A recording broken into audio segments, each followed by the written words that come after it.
안녕하세요. 원유스님의 해설로 대승기신론을 깊이 들여다보는 시간, 저는 구도입니다. 반갑습니다. 지혜입니다. 저희가 살면서 진짜 나를 찾고 싶다 이런 말 참 많이 하잖아요. 네, 그렇죠. 근데 막상 그 진정한 나라는 게 뭘까 생각하면 좀 막연해요. 이게 어떤 느낌일까? 아니면 그냥 생각일까? 그런데 오늘 무려 1300년 전의 텍스트에서 마음의 설계도 같은 답을 준다고 들었어요. 네, 맞습니다. 오늘 다룰 내용이 바로 제38편 심진요의 정의입니다. 방금 말씀하신 그 진정한 나, 그러니까 우리 마음의 참단 본성이 뭔지 이걸 딱 한 문장으로 압축해서 정의하는 부분이에요. 대승기실론 전체의 이정표 같은 구절이죠. 와, 정말 기대되네요. 그 핵심 문장이 뭔가요? 한번 들어보시죠. 마음의 진여라는 것은 곧 하나의 법계의 큰 일반적 모습인 법문의 본체이다. 네, 바로 이 문장입니다. 와, 문장은 짧은데 법계, 총상, 법문, 본체.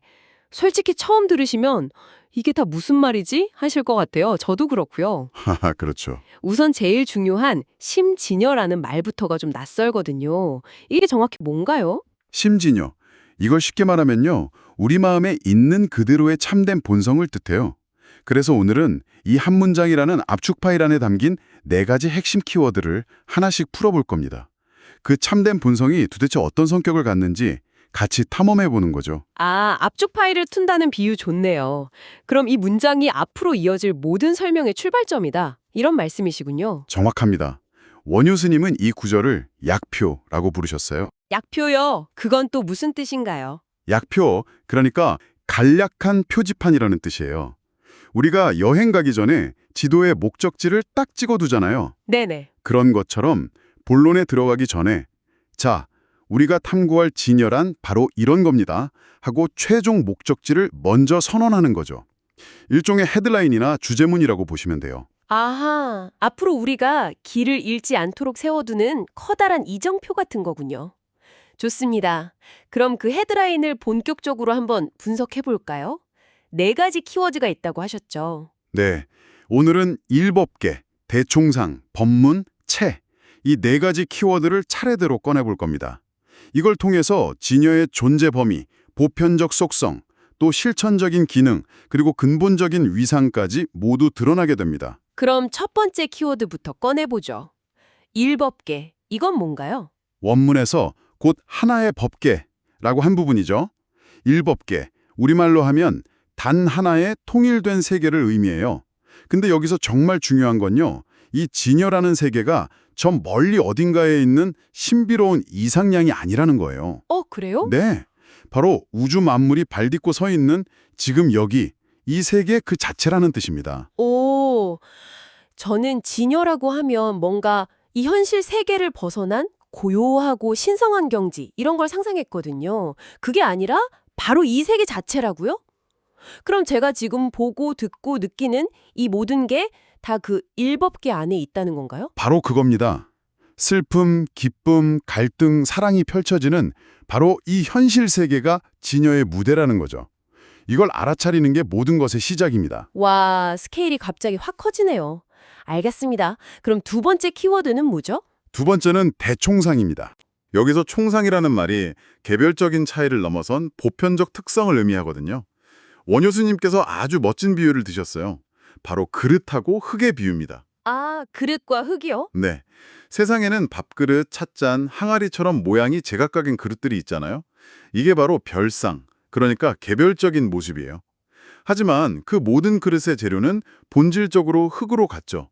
이게 바로 총상입니다. 진여는 모든 존재를 이렇게 제각각인 그릇 모양이 아니라 그 근본 재료인 흙이라는 보편적 본질의 관점에서 보는 거예요. 겉모습은 달라도 근본은 같다는 거군요. 이해가 쑥 되네요. 근데 대자는 왜 붙은 거예요?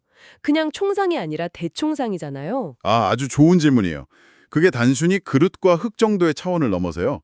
이 세상에 존재하는 모든 것, 그러니까 인간, 동물, 식물, 심지어 무생물에 이르기까지 그 모든 개별적인 차이를 남김없이 초월하는 광대한 보편성을 강조하기 위해서 대자를 붙인 거죠. 그렇군요. 이 대총상이라는 개념을 듣다 보니까 문득 이런 생각이 드는데요. 만약 우리가 정말로 일상에서 이 관점을 가질 수 있다면 우리가 그토록 심각하게 여기는 인종, 국적, 성별, 이념 같은 구분들이 얼마나 의미 없는지가 확 드러날 것 같아요. 맞아요. 이건 그냥 철학적 개념이 아니라 우리가 만든 사회 구조 자체에 대한 근본적인 도전처럼 들리네요. 정확하게 보셨어요. 그게 바로 이 개념이 가진 힘입니다. 겉으로 드러난 별상에만 집착할 때 갈등이 생기지만 그 근본인 대총상을 볼 때 비로소 화합의 가능성이 열리는 거죠. 알겠습니다. 자, 그럼 세 번째 키워드로 넘어가 볼까요? 법문이네요. 네. 법문은 글자 그대로 진리의 문이라는 뜻입니다. 원효 스님은 이걸 법과 문으로 나누어서 설명하세요. 아, 법과 문이요? 네. 법은 우리에게 바른 이해를 일으키는 기준이나 모범을 뜻하고요. 비유하자면 목적지까지 가는 지도 같은 거예요. 그리고 문은 그 지도를 통해서 깨달음의 세계로 들어가는 실제 통로를 의미합니다. 아, 그러니까 법문은 여기가 진리야 하고 알려주는 지도, 법에 그치지 않고 우리가 직접 열고 들어가야 할 문이라는 거군요. 이론과 실천이 합쳐진 말이네요. 맞습니다. 수영 배우는 거에 비유할 수 있어요. 수영하는 법에 대한 책을 100권 읽는 게 법이라면 실제로 물에 뛰어들어서 팔다리를 저어보는 게 문을 통과하는 거죠.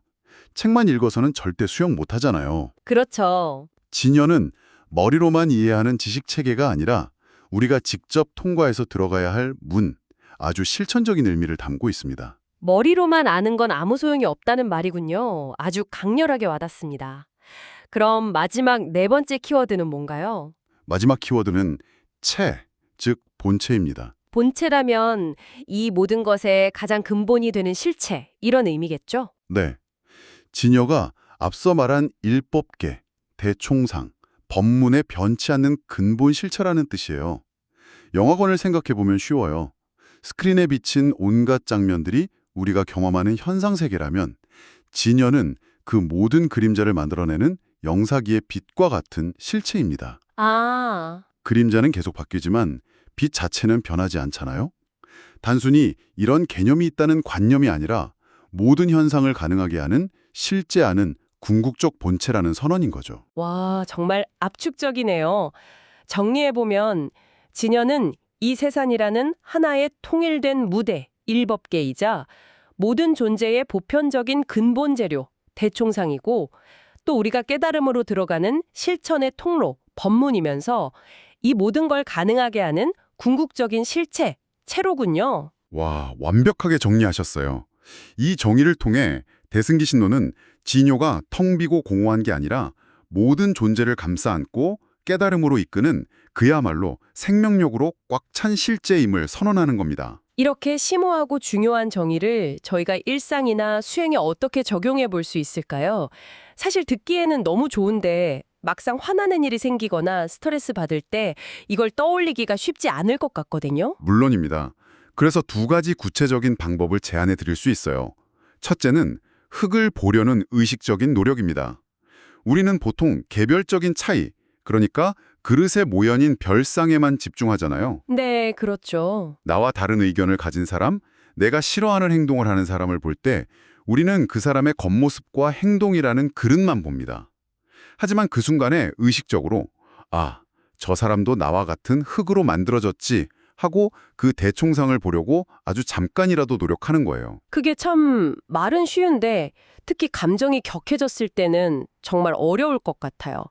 머리로는 저 사람도 나와 근본은 같아 라고 생각해야지 하면서도 마음은 온통 그 사람의 밉살스러운 그릇 모양에만 집중되잖아요. 이걸 시작할 수 있는 아주 작은 첫 번째 스텝 같은 게 있을까요? 아주 현실적인 질문이에요. 그럴 땐 거창한 걸 할 필요가 없어요. 그냥 딱 한 번 심호흡을 하면서 마음속으로 모른다 이라는 단어를 한 번만 떠올려 보는 겁니다. 단 1초라도 좋아요. 1초요? 네, 대순간적인 멈춤과 전환의 시도가 분노의 불길에 찬물에 아주 조금 끼얹는 효과를 주거든요. 그 1초가 쌓이면 10초가 되고 1분이 되는 거죠. 딱 1초. 모른다라는 단어 떠올리게. 그건 해볼 수 있겠네요. 그럼 두 번째 방법은 뭔가요? 둘째는 암과 행동의 통합입니다.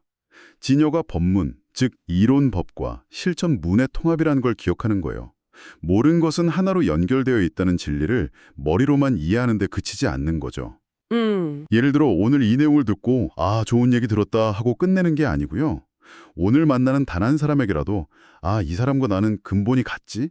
이 생각을 바탕으로 조금 더 친절한 말 한마디를 건네보는 거예요. 그게 바로 지도의 법을 가지고 실제 문으로 들어가는 행위입니다. 지식으로만 남겨두면 문 앞에 서서 구경만 하는 셈이죠. 1초 동안 모른다를 떠올려 보기.